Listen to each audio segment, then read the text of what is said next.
Loading. Ya, Bu.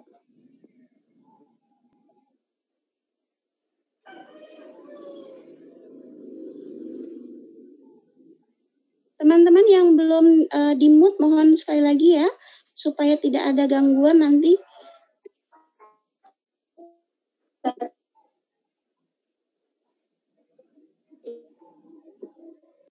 Punya Bu Salma boleh di-mute kah?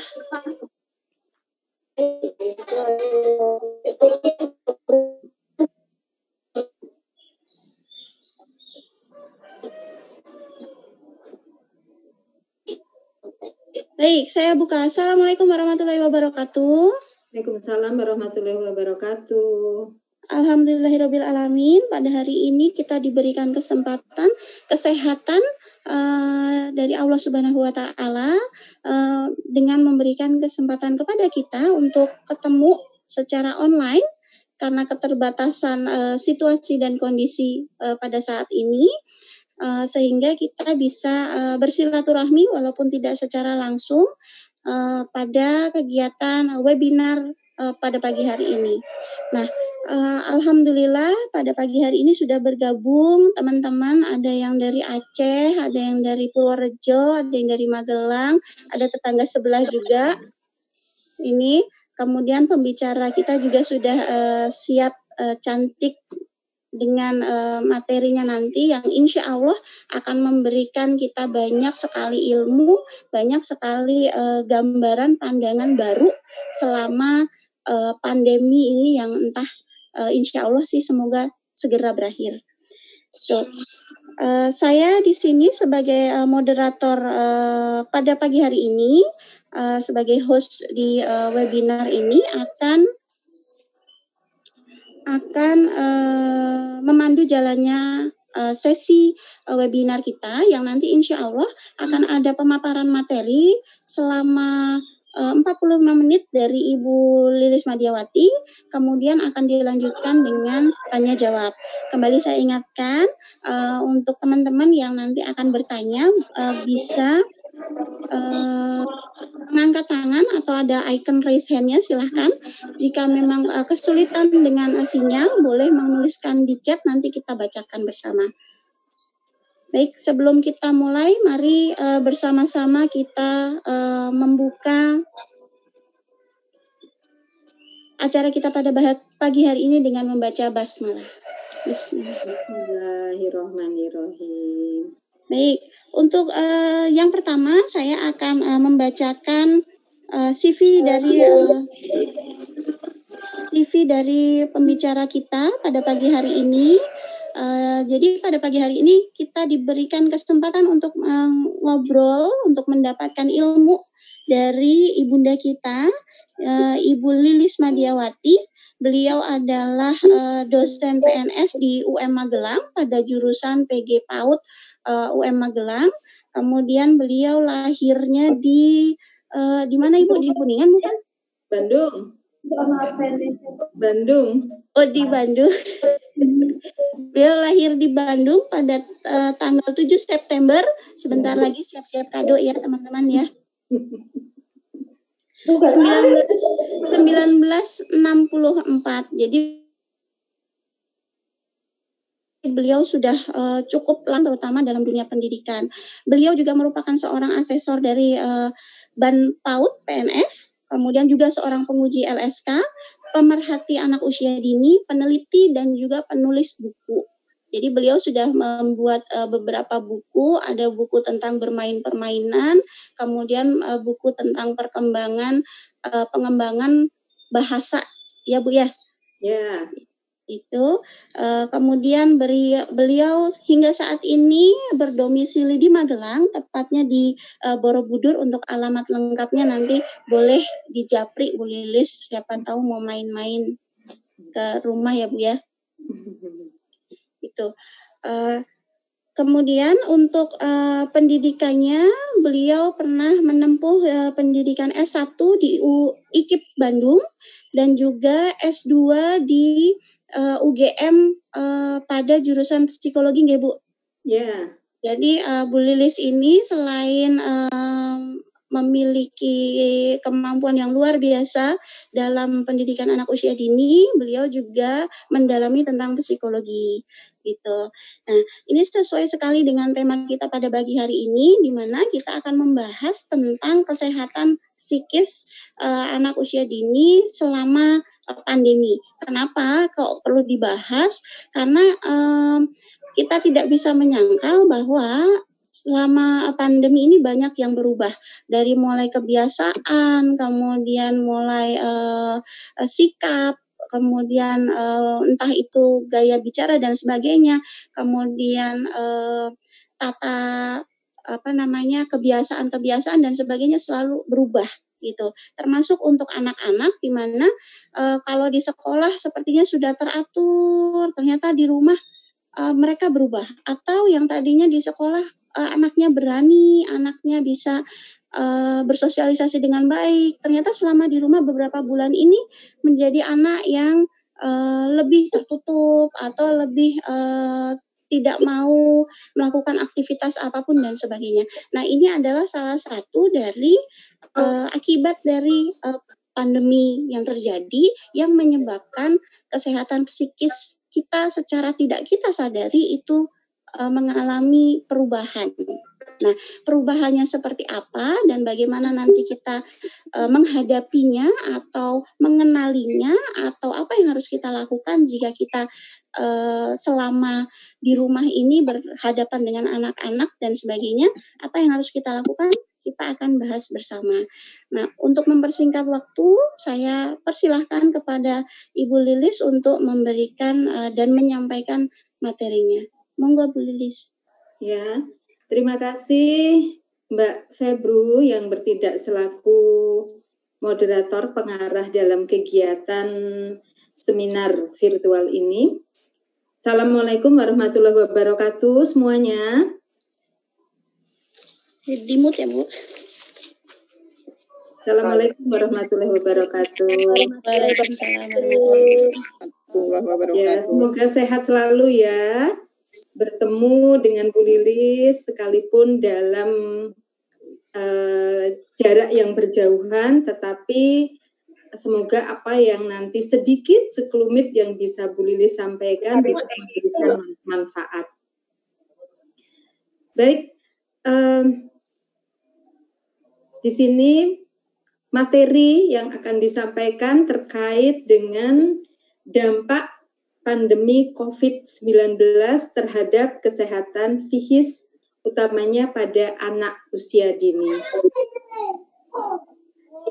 Bapak dan Ibu, virus corona yang disebut juga dengan istilah COVID-19 tidak hanya mengancam kesehatan fisik, namun juga pada kesehatan psikis atau mental setiap orang.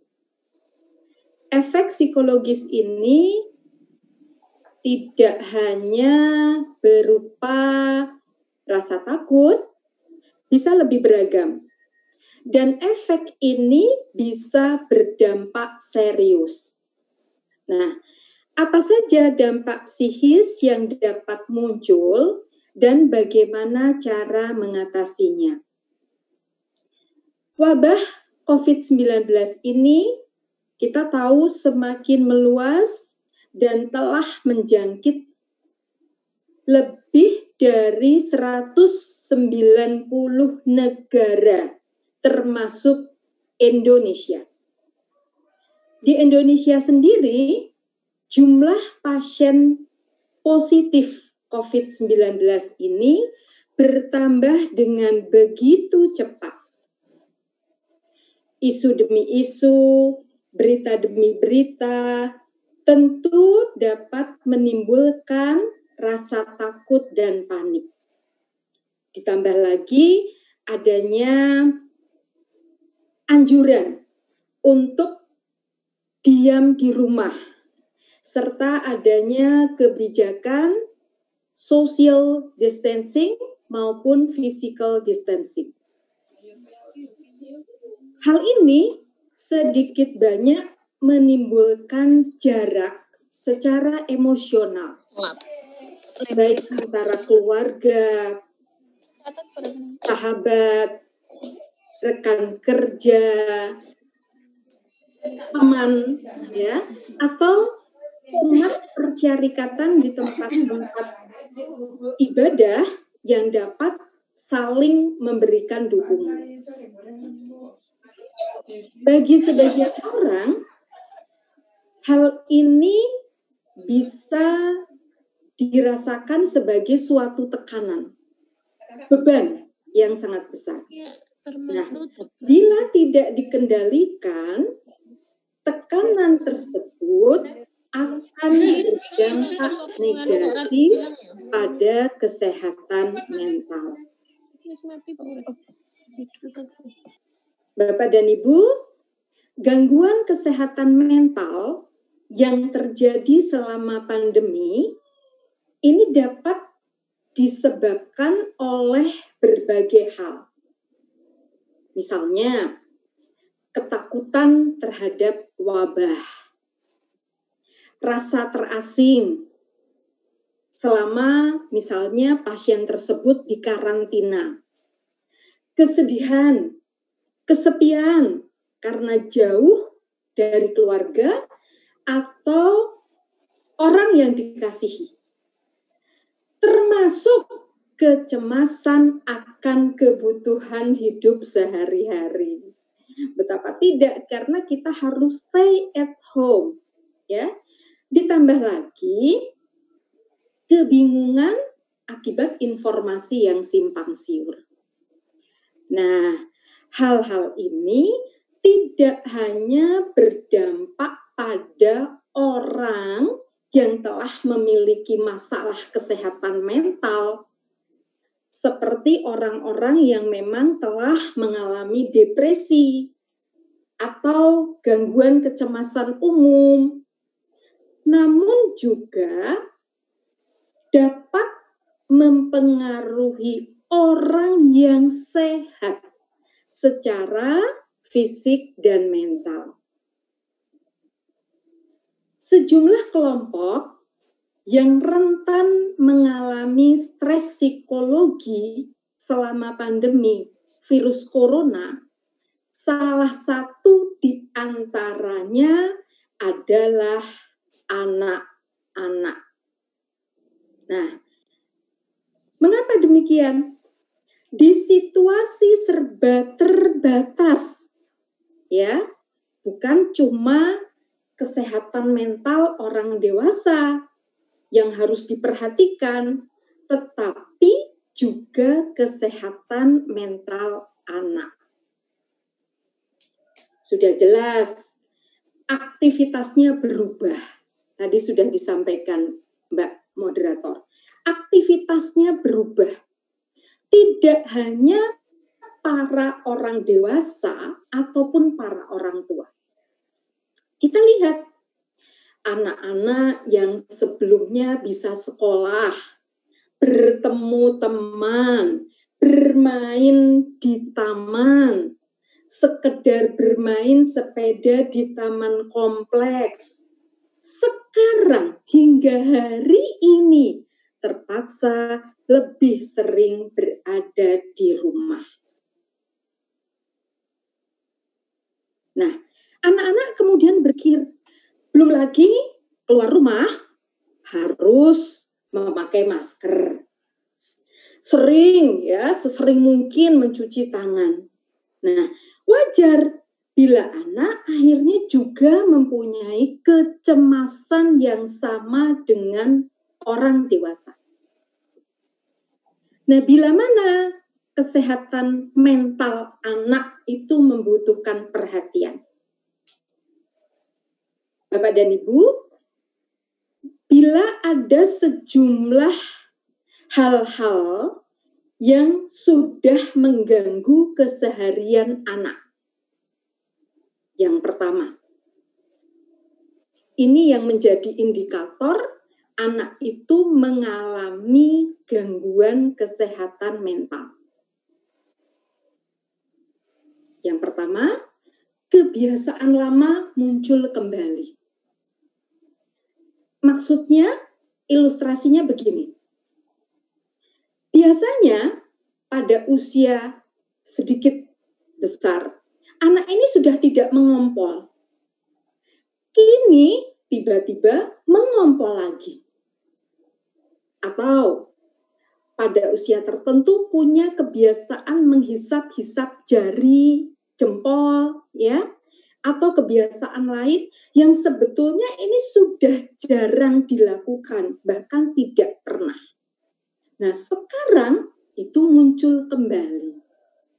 Nah, dalam psikologi diistilahkan dengan regresi, adanya kemunduran, ya, akibat kebiasaan lama yang muncul kembali.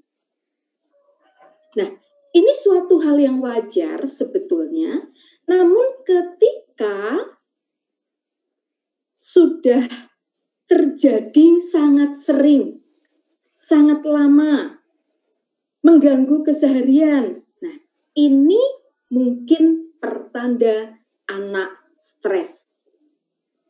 Ya, silakan hubungi psikolog untuk dapat meminta saran apa yang sebaiknya dilakukan.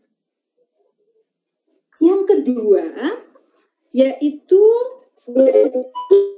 nafsu makan anak yang berubah. Biasanya hal ini terjadi pada anak yang berusia preteen atau memasuki usia remaja. Anak yang biasanya tak pernah susah makan, tiba-tiba menolak makanan. Atau sebaliknya, ia justru makan terus-menerus. Jadi, anak menjadikan makanan itu sebagai rasa aman. Nah, kalau kita sudah merasa pola makan anak menjadi tidak wajar, jangan pernah ragu untuk segera meminta bantuan profesional. Indikator yang ketiga, mengalami sulit tidur. Konon, ini cerita seorang teman di awal karantina, anaknya sempat sulit tidur. Ia sepertinya harus beradaptasi dengan pola dan tempat baru. Anak bisa terus-menerus terbangun tengah malam. Atau bahkan ada pula anak yang mengalami mimpi buruk. Nah, jangan remehkan hal ini. Berikut yang keempat, adanya cemas yang berlebihan. Anak itu juga merasakan kecemasan yang sama karena pandemi ini. Namun ketika kecemasan itu sudah terasa berlebihan, misalnya anak menangis karena takut meninggal, atau takut orang-orang terdekat yang dicintainya meninggal. Kita sebagai orang tua perlu pandai-pandai memilah informasi semacam apa yang boleh dan informasi mana yang tidak boleh diterima dan didengar anak tentang seputar pandemi. Hal berikutnya, mengalami ini malah menjauh. Nah, pada anak yang lebih kecil, ketika ada orang tua berada di rumah dengan kecemasan begini, biasanya menjadi lebih klinik. Ingin lekat terus, nempel terus, dekat terus, ya, tak mau berjauhan dengan orang tuanya. Namun pada anak yang lebih besar, dia bisa jadi malah ingin menyendiri, withdrawal, menarik diri, mengunci diri dan tidak mau berinteraksi dengan keluarga. Hal berikutnya, susah fokus. Bapak dan Ibu, orang tua dan orang dewasa saja dituntut untuk lebih fokus ketika harus work from home. Yang terjadi ketika berada di rumah, fokus kita itu tidak sepenuh bila pekerjaan itu dikerjakan di kantor atau tempat kerja. Anak pun demikian. Jadi wajar kalau anak juga sulit fokus dalam mengerjakan hal yang sebelumnya bisa atau bahkan sudah lancar dia kerjakan. Indikator yang lain yaitu psikosomatis. Merasa tiba-tiba sakit perut, sakit kepala tanpa penyebab yang jelas. Nah, ini bisa saja merupakan gejala psikosomatis. Penyakit psikis yang muncul terasa secara fisik. Ya, pada orang dewasa juga ada yang begini, manakala sesungguhnya dia itu psikisnya yang terganggu, pikiran, perasaannya, ya. Namun tiba-tiba itu menjangkit ke kondisi fisik. Nah, ini pun bisa saja terjadi karena kecemasan akan pandemi. Yang jelas, apa perubahan yang terjadi pada anak, kita sebagai orang tua harus tetap sadar akan adanya perubahan-perubahan. Sebagai orang tua harus yakin bahwa dengan penanganan yang tepat, kecemasan anak perlahan bisa berubah menjadi adaptasi dan tidak menjadi sebuah penyakit secara mental. Jangan lupa validasi kecemasannya. Buka dialog terus-menerus tentang pandemi dan rasa takutnya. Ceritakan berita baik seputar pandemi. Ajak anak berdiskusi, membuat daftar rasa syukur agar ia bisa melihat sisi cerah dan positif dari diam di rumah.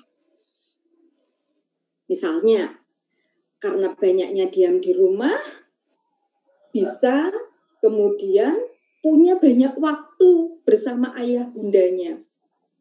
Dengan diam di rumah, kemudian tidak mengurangi kegiatan-kegiatan yang juga bisa dilakukan di rumah. Nah, selanjutnya ada beberapa cara tepat menjelaskan tentang virus corona kepada anak. Yang pertama, kita sebagai orang tua selayaknya selalu melakukan update berita terkini tentang virus corona ini. Nah, dalam menyampaikan terkait COVID-19 kepada anak-anak, harus tetap terinformasi dengan benar dan jujur. Penting untuk semua orang tua untuk mendapatkan informasi terbaru terkait virus corona, sehingga dapat menjawab pertanyaan anak dengan baik dan secara faktual. Selain itu, cara penyampaiannya ini juga harus disesuaikan dengan usia anak. Mari hindari, jangan sampai pemberian informasi yang terlalu banyak justru membuat anak semakin cemas. Hal lain yang bisa dilakukan oleh orang tua terkait informasi kepada anak, berikan penjelasan singkat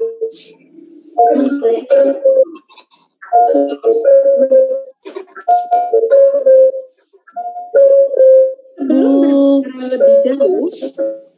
Mulailah dengan penjelasan singkat mengenai virus corona.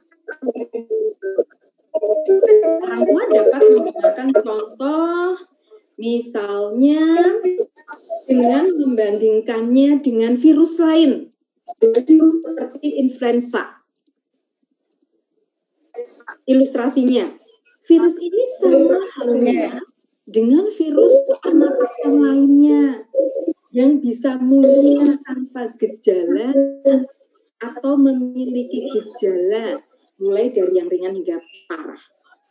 Penyampaiannya menggunakan bahasa anak.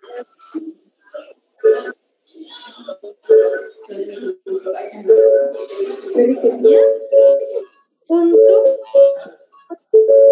yang lebih kecil, orang tua diharapkan jadi pendengar yang lebih mendengarkan mereka. Nah, untuk menghadapi anak-anak yang lebih kecil, sebaiknya orang tua lebih banyak mau mendengarkan mereka. Ya, mau mendengarkan anak-anak dibanding orang tua yang lebih banyak berbicara. Orang tua mencari tahu dulu apa yang menjadi sumber ketakutan, serta bertanyalah apa yang memang anak ketahui tentang corona. Mencoba menjawab semua pertanyaan anak secara spesifik, tidak bertele-tele, agar anak tidak semakin bingung. Ingat, hindari menunjukkan gambar atau foto. Berikan informasi, kata-kata yang positif. Misalnya, tidak apa-apa dek, nak, banyak dokter-dokter di seluruh Indonesia bahkan di dunia yang bekerja keras berusaha menemukan solusi dan melakukan perawatan terhadap orang-orang yang terkena virus corona. Nah, ini sedikit memberikan rasa nyaman kepada anak. Menunjukkan gambar-gambar orang yang meninggal misalnya saja. Nah, ini akan mengakibatkan anak itu semakin takut dan panik. Sementara untuk remaja, anak yang lebih besar, orang tua perlu melakukan diskusi secara jujur. Kemungkinan besar pada anak yang lebih besar hingga remaja, anak ini telah terpapar informasi banyak tentang virus corona ini, mungkin melalui gadget atau berbagai media sosial lainnya. Nah, karenanya saat menghadapi remaja, orang tua bisa melakukan diskusi yang jujur, santai bersama anak. Coba bertanya kepada anak, apa sih sebenarnya yang kamu pikirkan tentang virus ini? Nah, apabila anak sudah merasa cemas, maka lakukanlah perbincangan positif tentang situasi saat ini yang sedang terjadi. Berikutnya, selalu mengingatkan anak-anak untuk menjaga kebersihan dan Bu Lilis, mohon maaf, Di ini sebentar nggih. Saya sebentar. Bu Rina Wulandari, mohon maaf boleh di-mute tidak? Anunya bisa.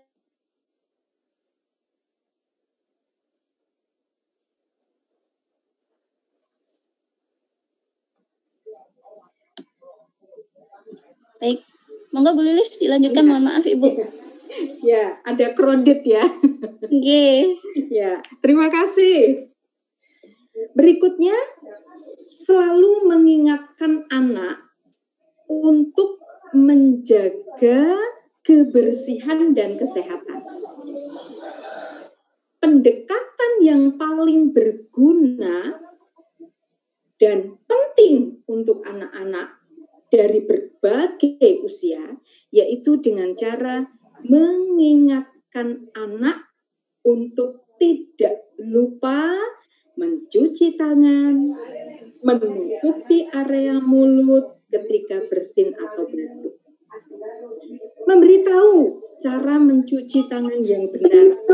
Ini di dunia PAUD sering ya diberikan oleh para pendidik dan sikap cara mencuci tangan dengan benar.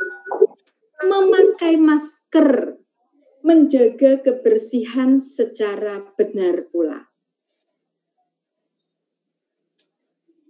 Berikutnya,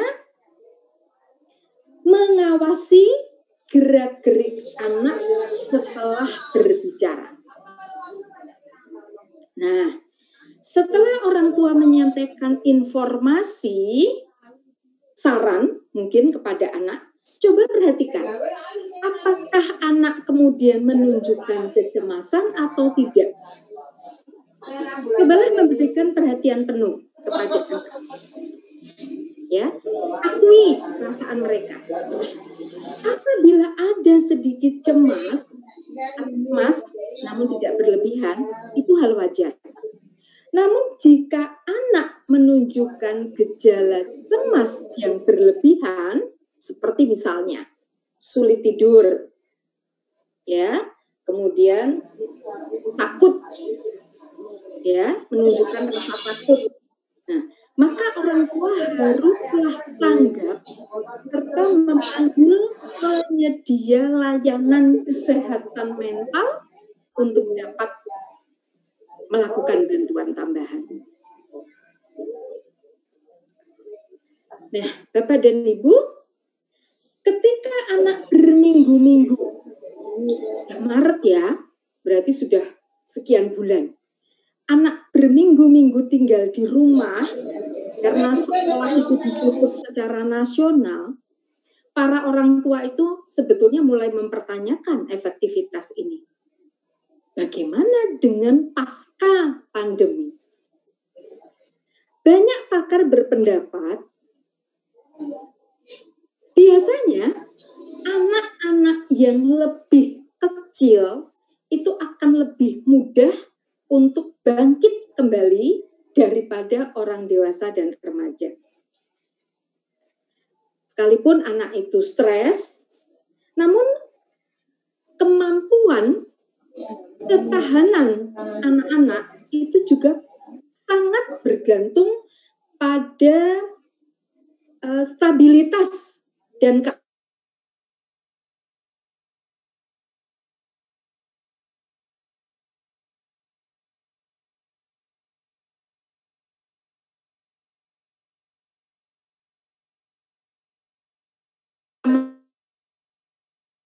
maksudnya begini, keluarga anak dari keluarga banyak ya ini ya, keluarga yang baru saja menghadapi kehilangan pekerjaan, anak-anak dari keluarga yang kekurangan makanan, ya. Nah ini bahkan ada anak-anak dengan yang tidak memiliki stabilitas tempat tinggal, bahkan anak dari keluarga broken home. Nah, ini justru paling rentan dan sangat membutuhkan bantuan. Nah, karenanya stabilitas kondisi ya keluarga itu sangat mempengaruhi tingkat stres anak. Nah, secara umum keluarga yang punya penghasilan tinggi akan memiliki sarana bisa mengatasi dampak dari penutupan sekolah-sekolah ini, ya, misalnya membelanjakan sejumlah sarana prasarana belajar yang itu bisa dilakukan di rumah sebagai pengganti ketika dia berada di sekolah. Namun keluarga dengan penghasilan rendah akan menghadapi lebih banyak stres dan memiliki lebih sedikit sumber akses untuk kebutuhan anak-anak saat belajar. Kemudian, kondisi berada di rumah saja justru bisa memberikan dampak positif bagi para balita. Kenapa? Kehidupan selama pandemi COVID-19 ini memberikan sesuatu apa yang barangkali selama ini anak-anak sangat dambakan. Kebersamaan dengan para orang tua, kebersamaan dengan anggota keluarga lainnya, lebih dekat dengan orang tua. Ini merupakan suatu kesempatan anak untuk dapat memiliki sosok keterikatan yang sangat dekat dengan para orang tuanya. Nah, sebaliknya, tentang anak dengan usia kisaran 12 tahunan, masuk usia remaja ya. Usia ini merupakan usia peralihan dari anggota keluarga menuju interaksi sosial. Ya, anak-anak remaja itu. Anak pada usia kisaran ini akan menempatkan teman sebaya itu sebagai satu peran penting. Ya. Remaja itu akan mencari tahu cara berteman dengan orang-orang yang memiliki kesamaan, bukan hanya kedekatan. Anak-anak dengan usia kisaran ini akan jauh lebih menderita jangka pendek. Kenapa tidak? Apa yang dia dapatkan dari hubungan atau interaksi sosial di rumah, ya, bersama anggota keluarga lainnya ataupun orang tuanya, dia anggap tidak sama dengan interaksi sosial teman sekelompoknya. Jadi, kalau melihat dunia remaja itu banyak juga remaja yang kemudian menjadi lawan dari orang tuanya. Berikut ingin saya sampaikan hal-hal yang perlu diketahui, karakteristik atau ciri-ciri anak yang sehat secara mental. Ini tidak hanya berlaku pada saat pandemi saja, ya, tapi selaku isi pendidikan, selaku pemerhati pendidikan anak usia dini, pendek kata teman-teman yang bergabung di kesempatan ini, kesehatan jasmani anak itu penting. Namun tidak perlu mengabaikan kesehatan rohani, kesehatan mental. Mengapa? Karena kesehatan mental itu sangat berkaitan dengan sikap, kepribadian, perkembangan, bahkan kemampuan akademik anak. Kesehatan mental pada anak merupakan cara anak memandang dirinya sendiri dan lingkungannya. Nah, hal ini yang berhubungan dengan kemampuan anak menghadapi stres dan tantangan. Nah, apa saja yang menjadi ciri anak sehat mental? Yang pertama, dia punya emosi yang stabil. Emosinya senantiasa stabil. Anak seperti ini, yang psikisnya sehat, dia cenderung berperilaku baik dan sopan. Ya, bahkan pada anak-anak yang lebih dini, bahkan tidak pernah mengalami tantrum, agresif terus-menerus, ya. Nah, kemudian anak dengan emosi stabil, dia jarang sekali terlihat sedih. Jarang sekali terlihat sedih. Dan bahkan tidak pernah menarik diri dari satu lingkungan komunitas interaksi sosial secara tiba-tiba. Nah, ini pertanda anak itu punya emosi stabil. Ciri kedua, ceria dan percaya diri. Anak hampir jarang ya menunjukkan wajah murung, gitu ya. Tampaknya dia menikmati hidup, kemudian punya kepercayaan diri tinggi. Jarang menunjukkan adanya kekhawatiran, kecemasan, ya, atau rasa takut yang berlebih. Itu. Kemudian ciri anak sehat mental yang ketiga yaitu mudah bergaul. Nah, anak yang mudah bergaul biasanya dia punya sikap lebih mandiri. Tidak banyak bergantung pada orang tua. Sehingga ketika anak itu dihadapkan pada pergaulan dan interaksi sosial, anak seperti ini tidak memiliki kecenderungan menghindar, ya. Jadi dia mudah sekali adaptasi, berbaur dengan mungkin komunitas, mungkin situasi, kondisi baru, bergaul dengan anak-anak sebayanya, baik itu di lingkungan sekolah maupun di lingkungan sekitar rumah.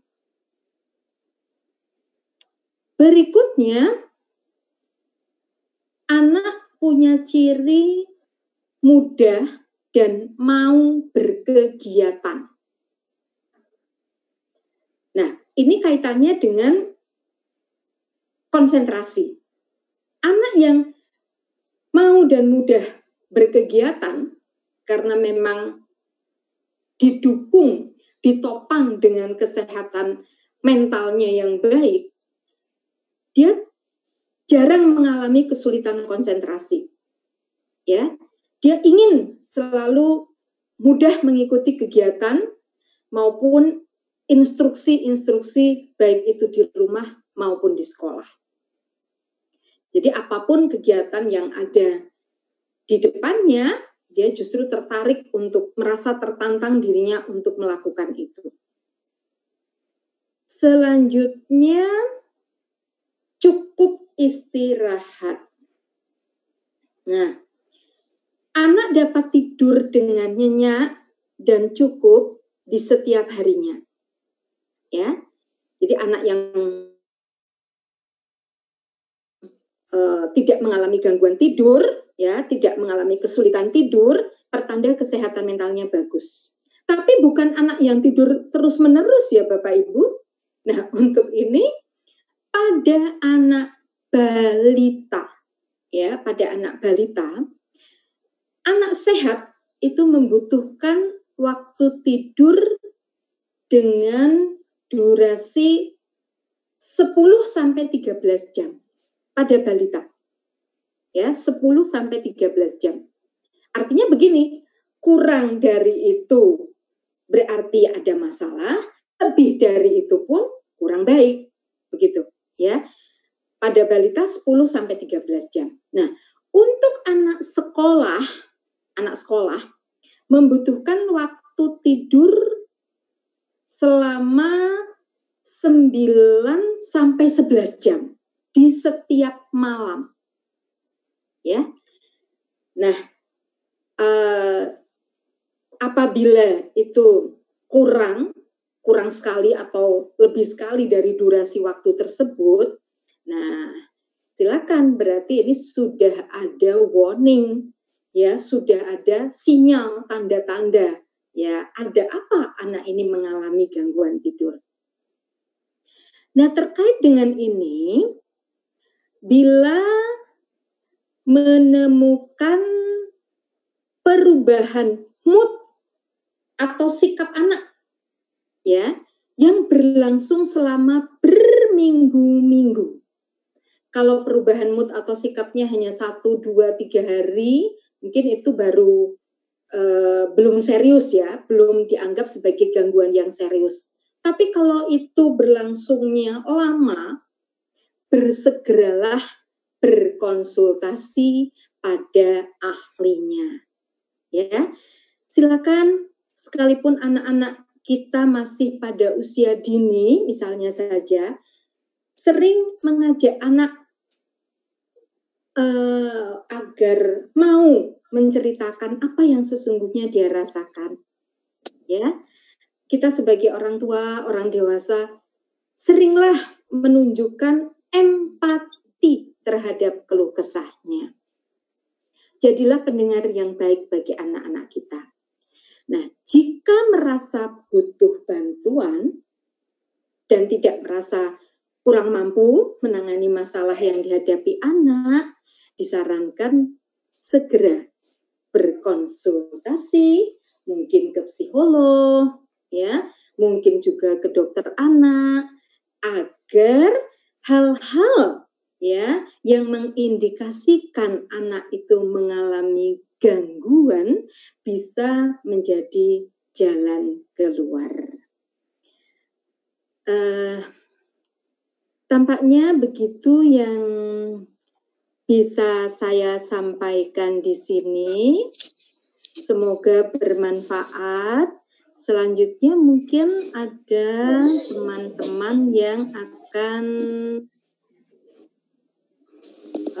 berdiskusi lebih lanjut. Terima kasih atensinya, saya kembalikan ke moderator. Baik, alhamdulillahirrahmanirrahim. Terima kasih Bunda Lilis untuk materinya yang bikin kita aware dengan apa yang terjadi di sekeliling kita ya Bu ya. Jadi ternyata kalau kesehatan psikis tuh datangnya dan perbaikannya nggak cuma dari eksternal tapi juga dari internal juga. Baik, teman-teman, monggo kita akan buka sesi tanya jawab yang akan berlangsung selama 15 menit. Silakan jika ada yang mau bertanya boleh raise hand atau angkat tangannya, atau silakan boleh langsung menuliskan di kolom chat, nanti akan kita bacakan. Gitu. Monggo silakan teman-teman yang mau bertanya. Untuk sambil menunggu pertanyaan yang akan disampaikan, teman-teman mohon maaf tadi ada sedikit kendala teknis. Jadi untuk materinya, untuk PPT-nya kita sudah share di grup, bisa dibaca, disimak, kemudian baik, monggo silakan.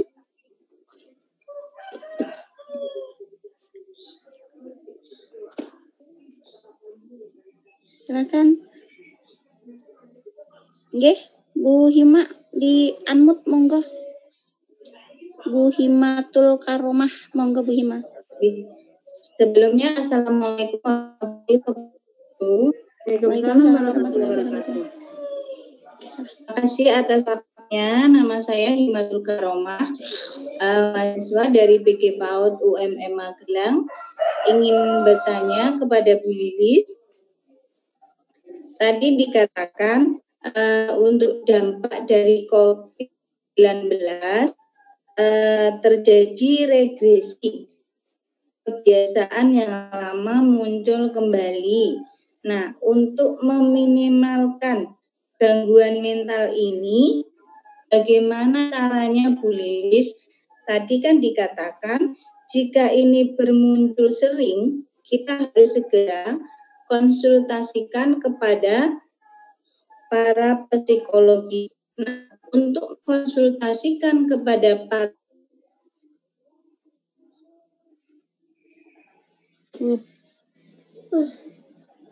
Wah, Bu Hima hilang.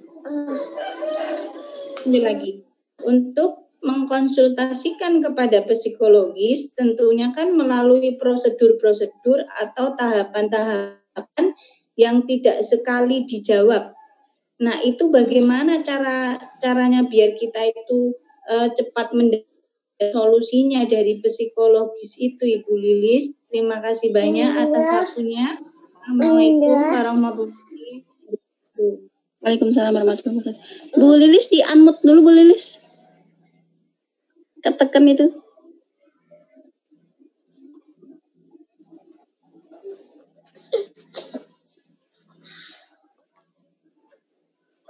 Monggo.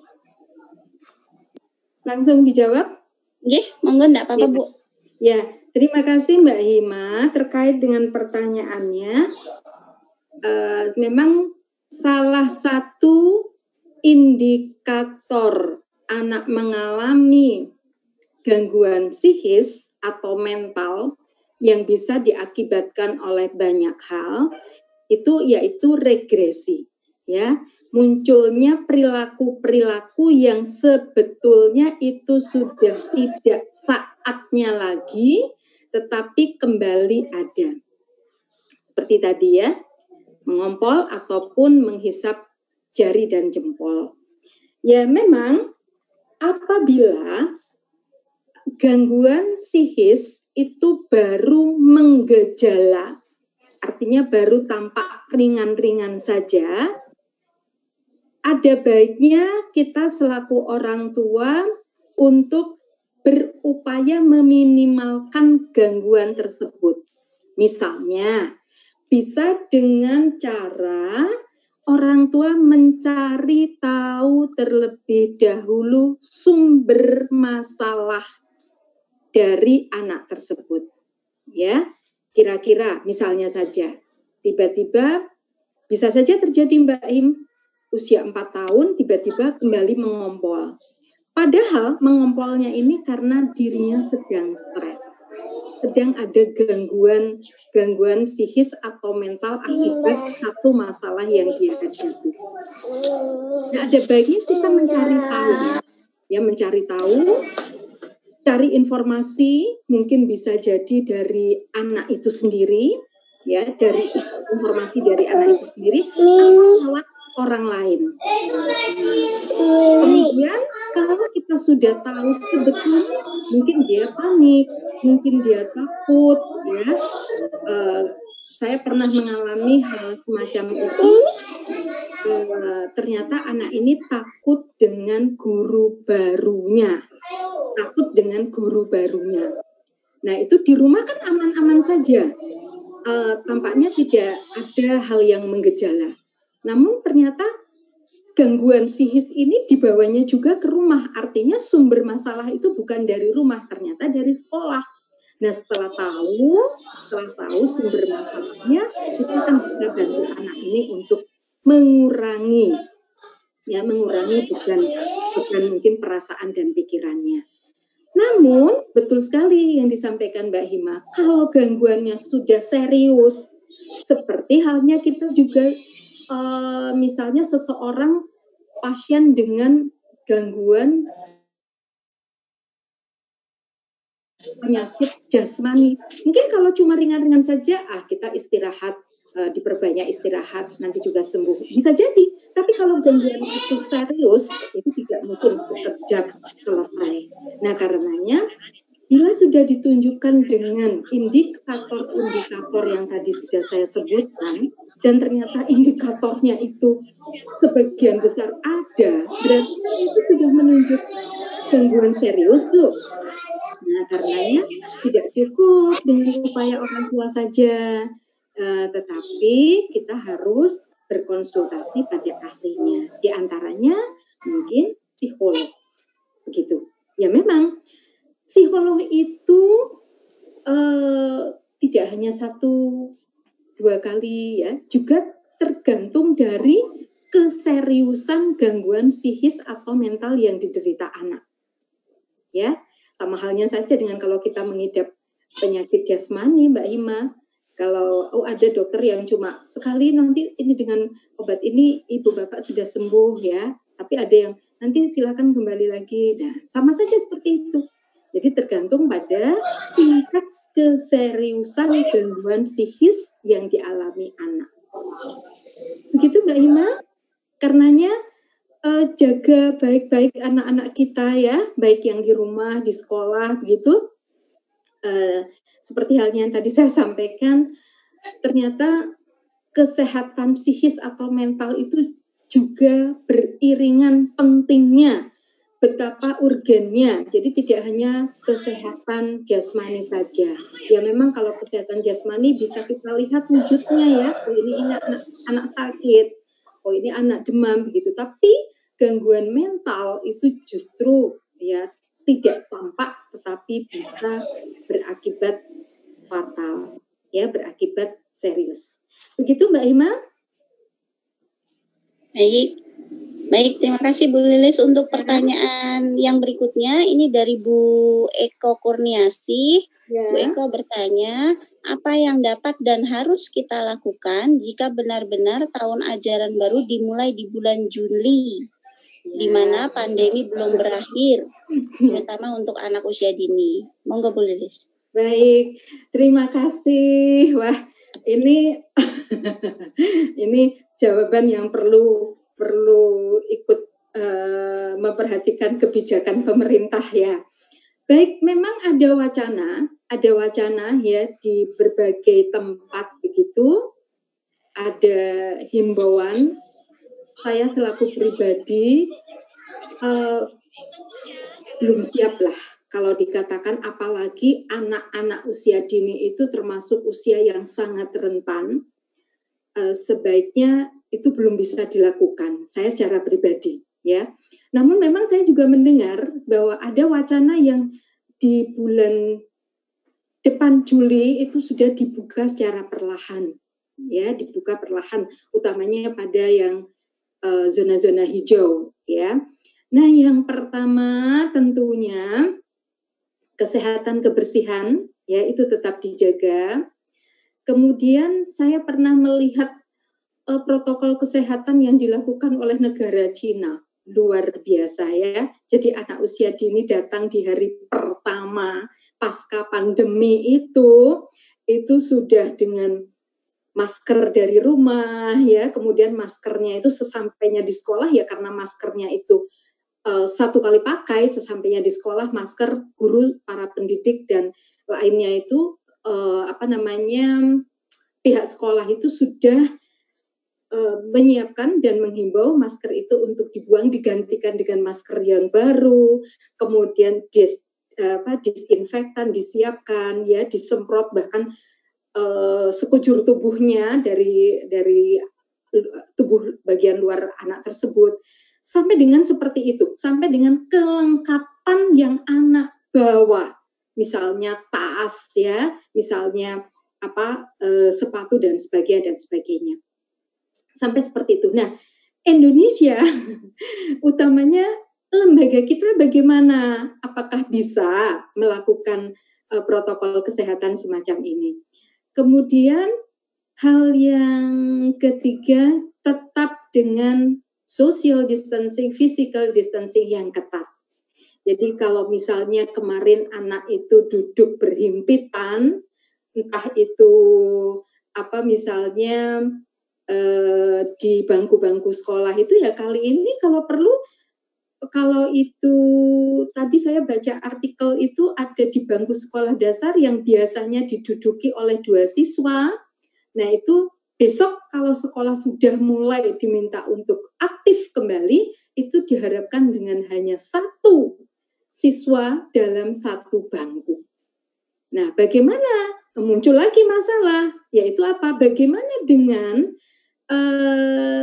kondisi misalnya gedung yang memang dengan kapasitas yang terbatas, ya, lokal kelas yang memang hanya minim keadaannya. Nah, ini merupakan satu tantangan.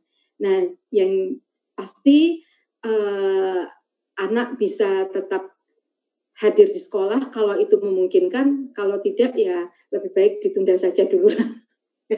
Ditunda saja dulu karena rentan sekali kalau anak itu ya. Tapi pada anak-anak usia yang lebih dewasa mungkin ini bisa diminimalkan.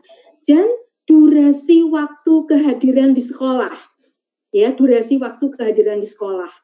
Ya, apalagi kalau memang ini benar-benar terjadi, begitu di samping hal-hal tadi disiapkan secara maksimal, yang semestinya 2-2,5 jam di sekolah, ya itu ya bisa lebih dikurangi begitu ya, sehingga keberadaan anak di sekolah itu masih dengan waktu yang cukup singkat.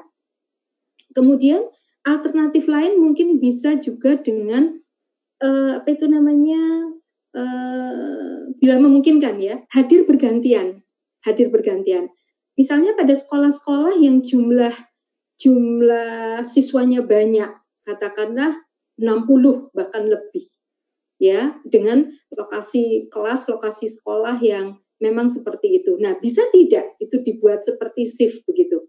Jam sekian sampai jam sekian, sekian anak, jam sekian sampai sekian, jam sekian anak. Nah, bisa tidak seperti itu? Artinya kita tetap menjaga protokol kesehatan dengan baik. Ya, begitu, jangan lupa masker, cuci tangan, asupan gizi tentunya ya, asupan gizi untuk jaga daya tahan imun tubuh ya, itu harus tetap kita berikan dan kita sampaikan juga kepada wali murid. Begitu? Baik, terima kasih Bu Lilis untuk jawabannya. Semoga Bu Eko pertanyaannya terjawab. Yang selanjutnya pertanyaan dari Suster Emirensiana. Beliau bertanya, apakah kelebihan dan kekurangan tidur pada anak balita berpengaruh pada perkembangan selanjutnya dan bagaimana cara tepat mengatasinya? Monggo Bu Lilis. Pada balita ya. Yeah. Pada balita itu ya, terima kasih Suster. Pada balita itu 10 sampai 13 jam ya. 10 sampai 13 jam. Seperti tadi sudah saya singgung, bila itu kurang atau lebih sedikit, ya itu anggap saja wajar. Tapi kalau kurang atau lebihnya banyak, nah ini adalah indikasi sebuah masalah, ya.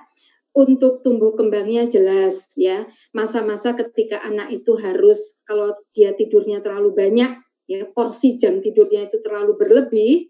Nah, yang seharusnya dia beraktivitas, mulai belajar berinteraksi, bermain seraya belajar dan sebagainya, tentunya kan kemudian waktunya akan tersita untuk itu.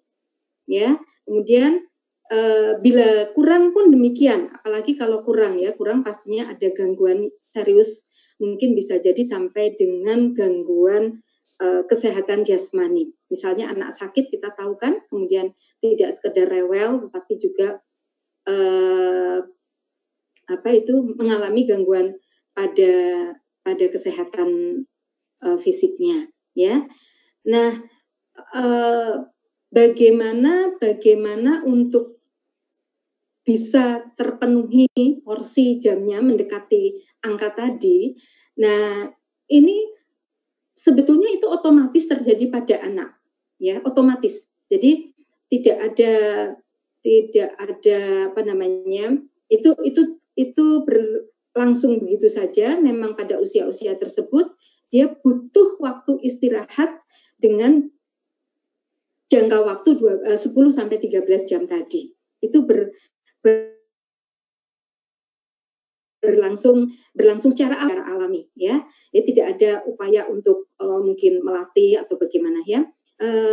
Yang jelas kalau dia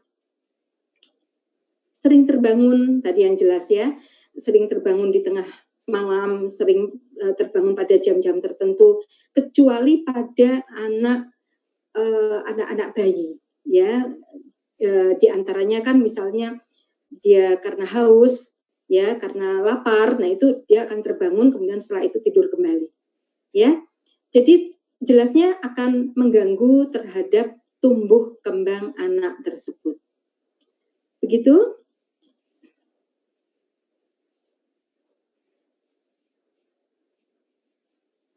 Kembali pada moderator. Baik Bu, ini masih ada 2 pertanyaan, tapi karena waktu kita juga sudah mepet, jadi saya batasi dulu nggih Bu nggih? Ya. Baik. Ini pertanyaan selanjutnya dari Bu Ida Ayu Adi. Beliau bertanya bahwa selama pandemi ini anak terbiasa di rumah, beraktivitas juga di rumah dekat dengan orang tua. Kemudian muncul wacana new normal, di mana anak tentu harus mulai aktivitas sekolah kembali. Nah, pertanyaan pertama itu bagaimana memotivasi agar anak itu semangat belajar di sekolah lagi ketika nanti new normal. Iya. Kemudian yang kedua masih ada Bu, yang ini borongan. Yang kedua, menurut Ibu trik belajar apa yang saat new normal dalam bentuk atau untuk untuk membentuk psikis anak gitu. Jadi kegiatan pembelajaran atau trik pembelajaran apa yang bisa dan mesti kita lakukan untuk membentuk psikis dan fisik anak dalam new normal ini. Kemudian yang ketiga, orang tua memiliki kecemasan saat new normal nanti, saat anak pertama kali berangkat sekolah. Lalu kira-kira apa yang bisa kita lakukan? Tips Ibu atau mungkin saran Ibu untuk membuat orang tua itu menjadi lebih tenang melepaskan anaknya sekolah dalam masa new normal atau menjelang berakhirnya pandemi ini. Monggo Bu. Ya, terima kasih. 3 pertanyaan sekaligus. Yang pertama dan ketiga hampir sama, ya. Saya rangkum saja. Jadi memang ini upaya pemerintah untuk mengambil kebijakan new normal pasca pandemi. Sebetulnya ada 2 kemungkinan, ya. 2 kemungkinan yang dimaksud di sini. 1, anak itu akan kembali ke sekolah dengan senang, bergairah, bersemangat, termotivasi, atau sebaliknya, justru anak enggan karena sudah terlalu enak di rumah, ya, stay at home di rumah itu tadi. Nah, kalau yang terjadi itu yang pertama, karena prosentasenya itu sebetulnya justru banyak anak yang mendambakan untuk segera kembali ke sekolah.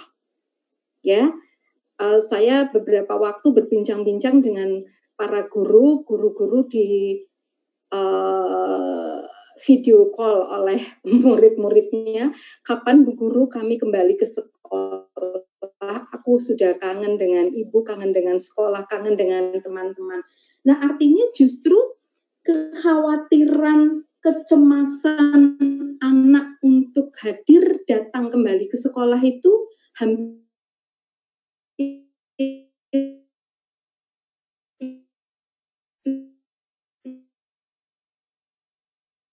tidak ada, ya, hampir ke sekolah, kemudian karena dia punya harapan, hari ini aku akan kembali ke sekolah, bertemu dengan teman-temanku lagi yang sekian lama sudah tidak bisa bermain dan belajar bersama-sama, kembali ke sekolah, bertemu dengan guru-guru dan sebagainya, begitu. Ini tidak ada kecemasan pada anak, ya. Itu yang pertama. Yang kedua, justru anak yang dihadapkan pada kecemasan karena dia harus hadir ke sekolah. Nah, ini tentunya dibutuhkan peran orang tua yang disinergikan dengan peran guru ketika hari pertama dia memasuki new normal. Ya, apakah keberadaannya dia di rumah itu selama ini dia anggap sebagai satu hal yang istimewa dalam tanda petik, ya, sebetulnya juga tidak demikian, karena ketika anak itu harus belajar di rumah, konon justru PR-nya banyak dan sebagainya ya, tugas-tugas juga banyak gitu. Nah, ini tidak begitu banyak persentase kekhawatiran yang dijumpai anak ketika dia harus kembali ke sekolah. Nah, justru yang harus kita waspadai dan sangat mungkin itu memiliki rasa cemas yang tinggi itu justru pada orang tua, ya, justru pada orang tua.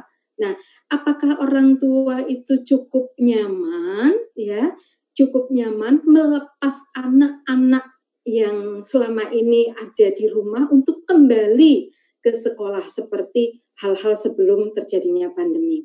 Nah, justru kecemasan ini yang harus kita perhatikan, ya. Nah, apakah sekolah sudah cukup nyaman dengan bisa menerima kehadiran anak-anak kembali? Nah, pastinya kalau bisa diupayakan satu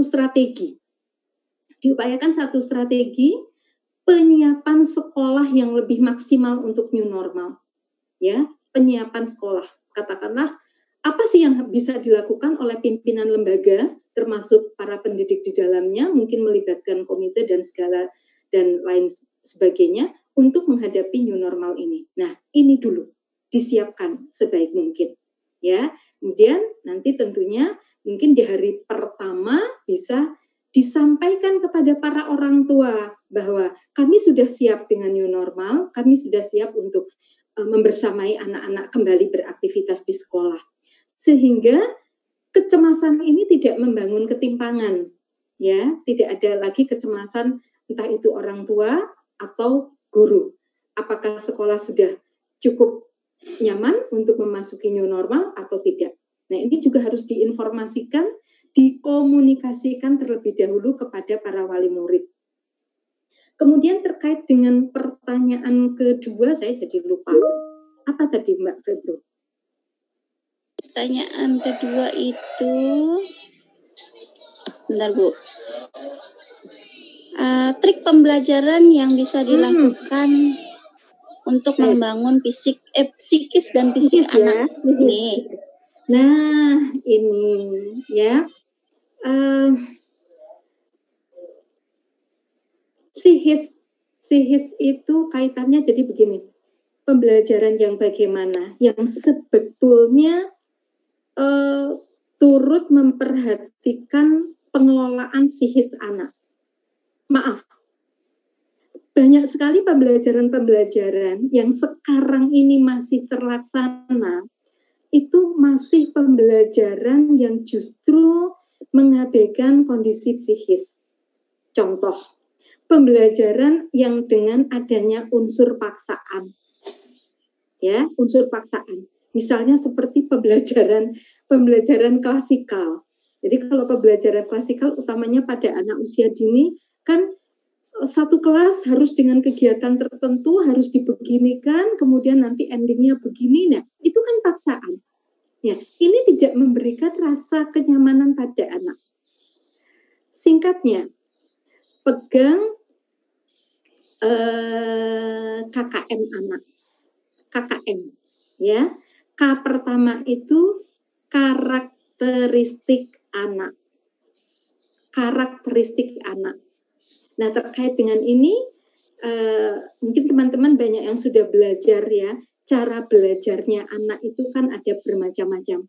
Ada yang kinestetik, ada yang audio, dan ada yang visual. Nah, sudahkah para pendidik itu melaksanakan ini?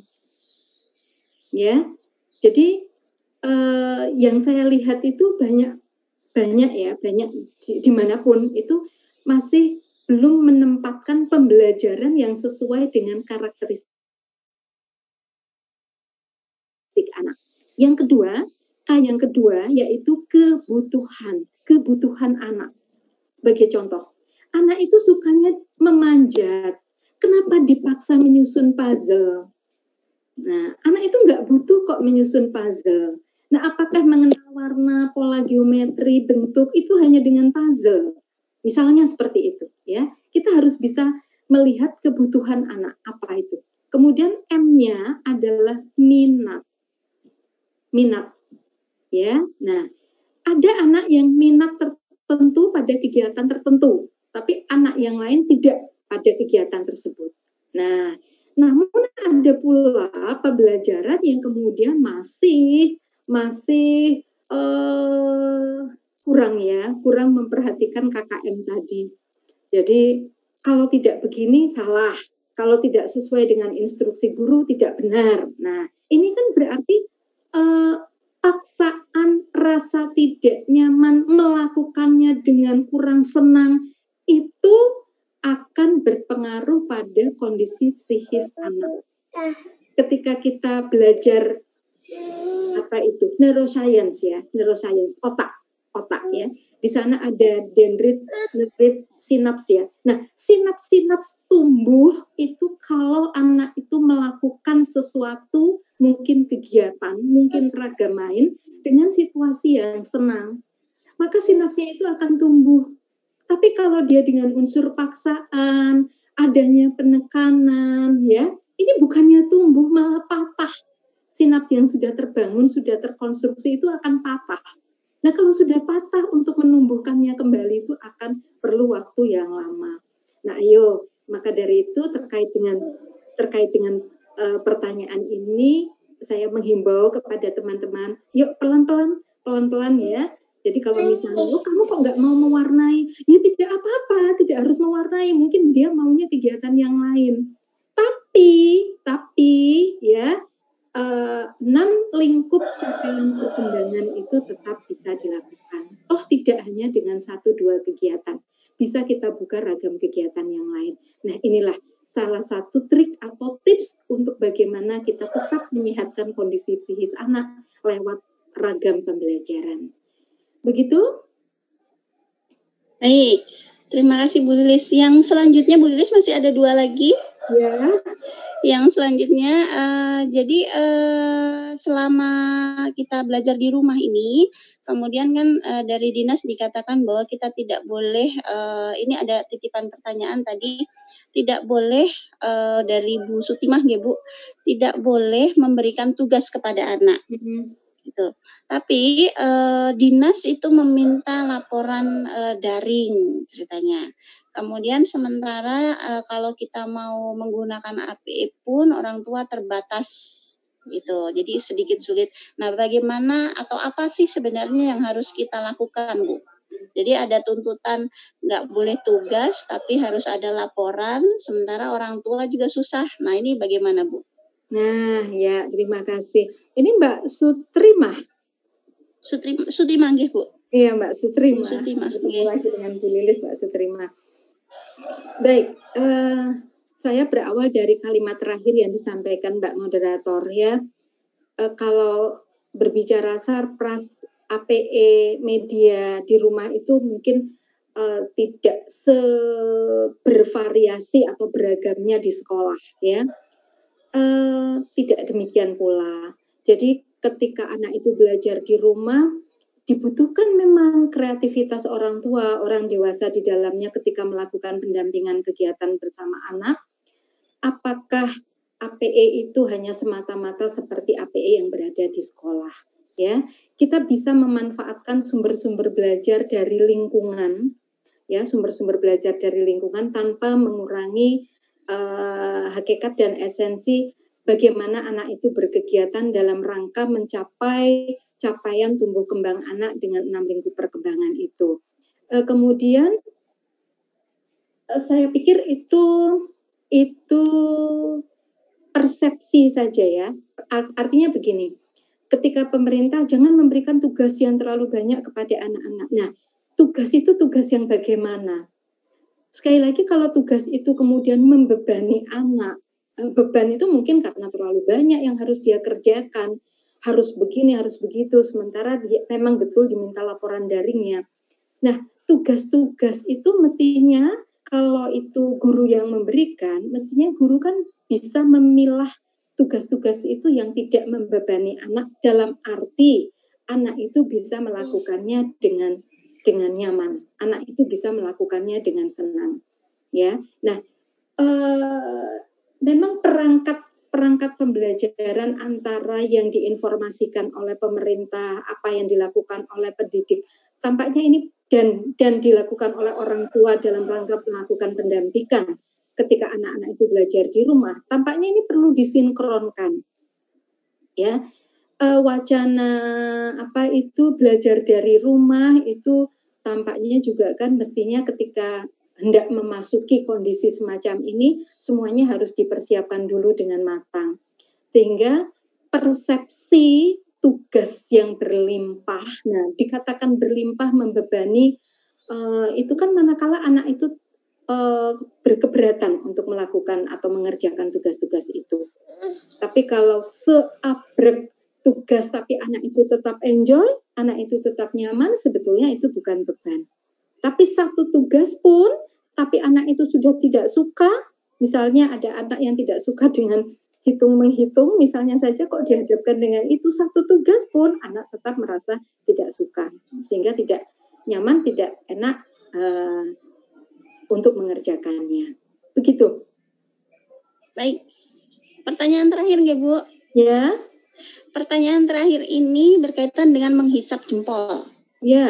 Jadi kalau masih usia 3 tahun tapi dia masih menghisap jempol, apakah itu nanti akan jadi masalah atau bagaimana? Baik. Ini kaitannya dengan teorinya psikoanalisisnya Sigmund Freud. Ya. Freud itu membagi 3 elemen kepribadian pada id, ego, dan superego. Berawal dari itu ya. Kemudian ada fase atau tahapan yang namanya oral. Ada fase atau tahapan yang namanya itu tahapan perkembangan, di mana seorang anak itu akan puas manakala oralnya terpenuhi. Ini mengacu pada Sigmund Freud dengan psikoanalisisnya. Maksudnya begini, Freud itu kan membagi elemen perkembangan anak itu, salah satu diantaranya oral. Oral itu pemuasan kebutuhan yang mensinergikan antara id, ego, dan superego di area mulut. Itu, di area mulut.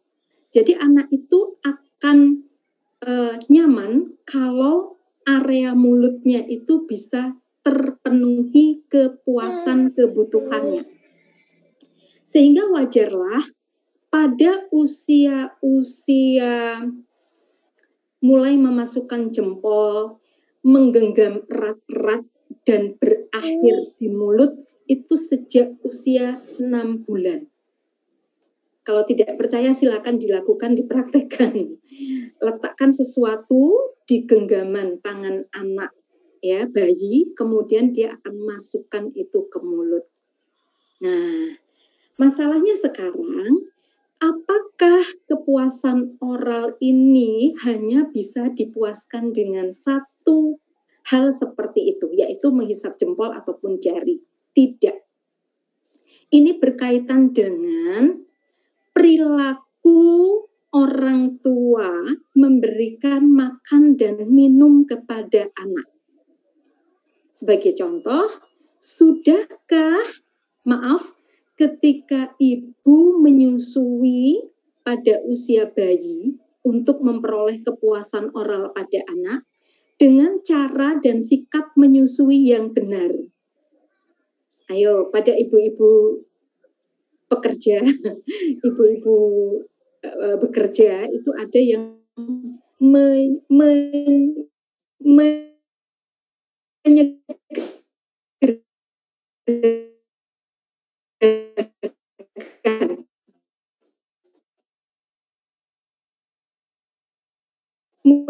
menyusukan cepat saya harus ini. Nah, ini kalau pada usia 3 tahun, kok masih menghisap jari atau jempol, nah ini mestinya itu sudah tidak dilakukan lagi.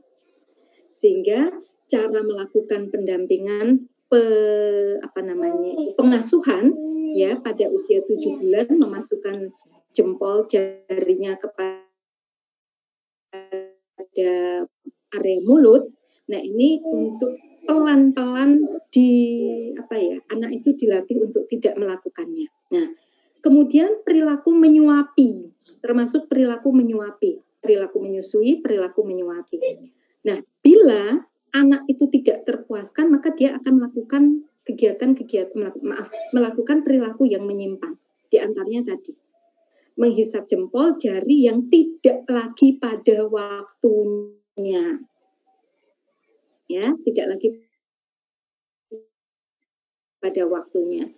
Nah, teori kepribadiannya Freud mengatakan, wallahu alam ya, ini benar atau tidak nanti efek dewasanya, yaitu dia akan tumbuh menjadi manusia dewasa yang kepribadiannya kurang sehat.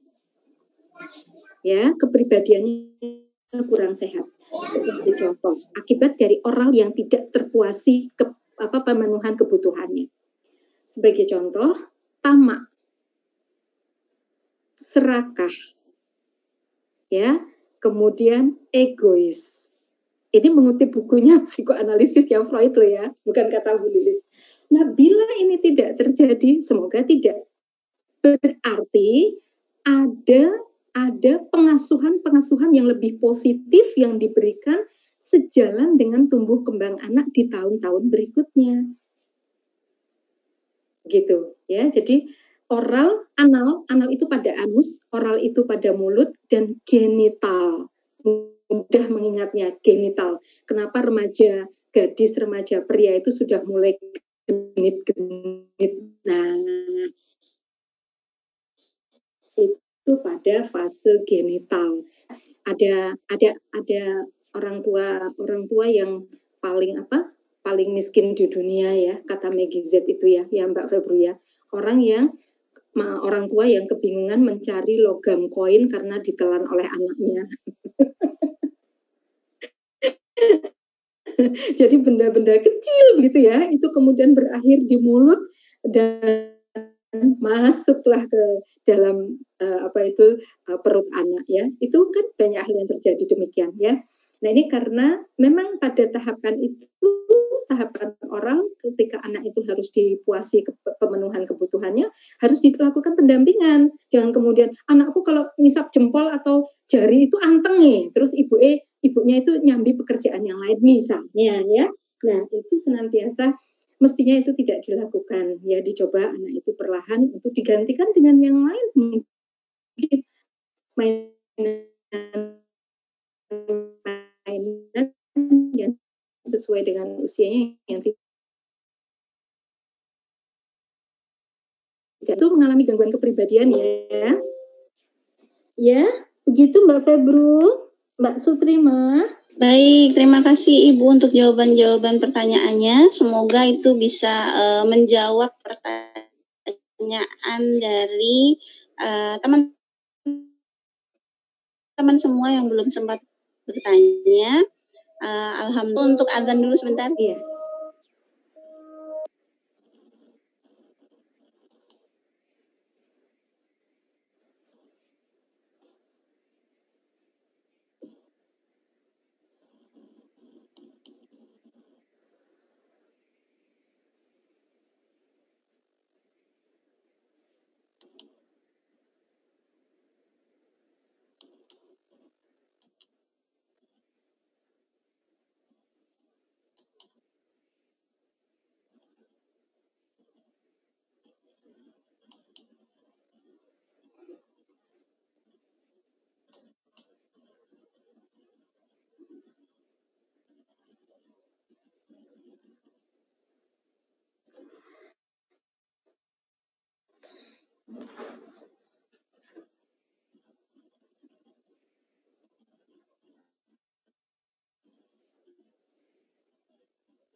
Baik, dilanjutkan nggih Bu Lilis nggih. Ya. Alhamdulillah.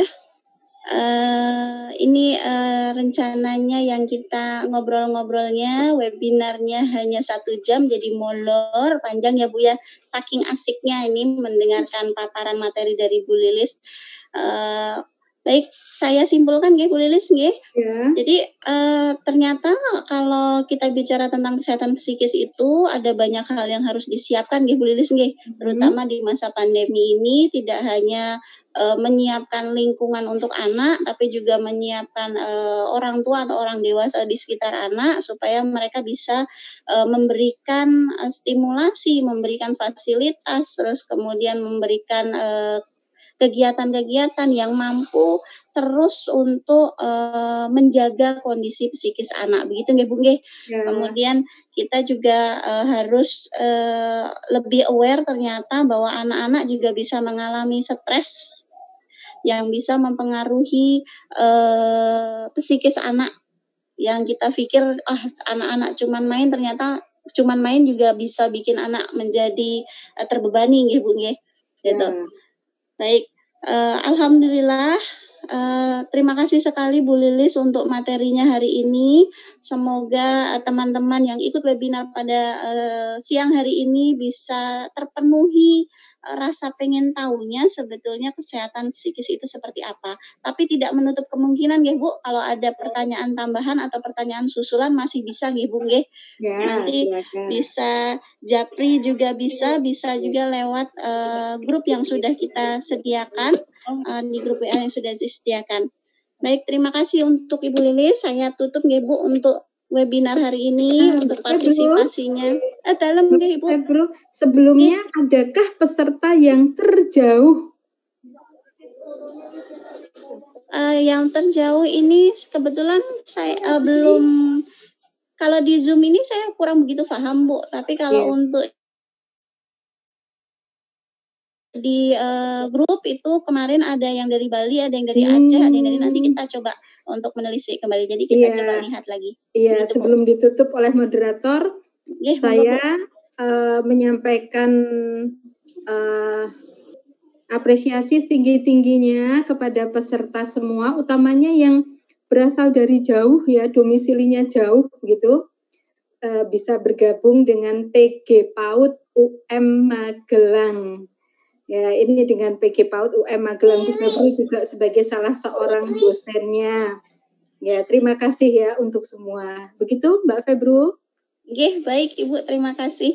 Baik, terima kasih untuk materinya Bu Lilis, sangat bermanfaat sekali. Insya Allah kita ketemu di webinar-webinar selanjutnya. Semoga teman-teman di sini masih bersedia untuk bergabung lagi, menimba ilmu kembali. Syukur-syukur bisa langsung gabung ke UM Magelang dengan PG PAUD nggih Bu nggih. Iya.